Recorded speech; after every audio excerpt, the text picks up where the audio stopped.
IndiGo విమానయాన సంస్థ తీరుపై నటి మంచు లక్ష్మి ఫైర్ అయ్యారు. ఇటీవల తాను ఇండిగో విమానంలో ప్రయాణించగా తీవ్ర ఇబ్బందులు ఎదుర్కొన్నట్లు చెప్పారు. తన పట్ల సిబ్బంది ఎంతో దురుసుగా ప్రవర్తించారని తెలిపారు. ఈ మేరకు ఎక్స్ వేదికగా వరుస ట్వీట్లు పెట్టారు. తన లగేజీ బ్యాగ్ను పక్కకు తోసేసినట్లు చెప్పారు. బ్యాగ్ ఓపెన్ చేయడానికి కూడా ఇండిగో సిబ్బంది అనుమతి ఇవ్వలేదని మంచు లక్ష్మి మండిపడ్డారు.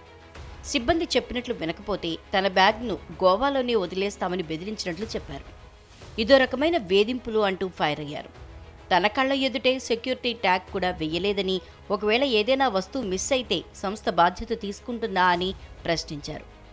ఈ విధంగా ఎయిర్లైన్స్ను ఎలా నడపగలుగుతున్నారు అంటూ నిలదీశారు.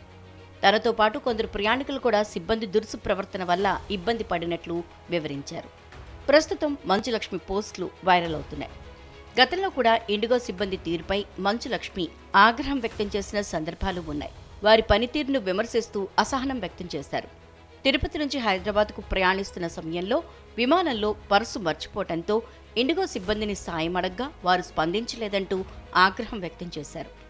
ఆ సమయంలో తాను 103 డిగ్రీల జ్వరంతో ఉన్నట్లు చెప్పుకొచ్చారు. అయినప్పటికీ వాళ్లు ఎలాంటి సాయం చేయలేదని, దీనికి కూడా ఏమైనా ప్రాసెస్ ఉందా అంటూ ఇండిగో సంస్థను ట్యాగ్ చేస్తూ వరుస ట్వీట్లు చేశారు.